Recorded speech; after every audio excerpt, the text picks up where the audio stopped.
Inversió de la Generalitat de Catalunya. Hola, noi. La pregunta era què li sembla la Mobile World Congress, què aporta a Barcelona, si pot aportar en un futur més coses, si aportarà més coses, com és gran. Estem convençuts que és una gran oportunitat, que haurem de treballar per consolidar aquesta oportunitat, per allargar-la en el temps.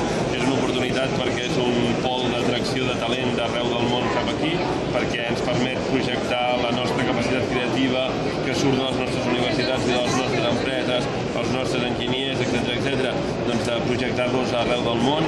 És un punt de trobada fonamental, i esperem que ho sigui durant molt de temps, entre aquesta capacitat interna que tenim i aquesta capacitat d'atreure a la capital de Catalunya, a Barcelona, gent de tot arreu i talent de tot arreu, i esperem que això es consolidi, que al voltant d'això doncs, hi hagi una xarxa d'inversions, d'innovació i de creació de llocs de treball, i si pot ser de creació de llocs de treball d'alta qualificació, perquè ens sembla que això és importantíssim al nostre país. Moltíssimes gràcies.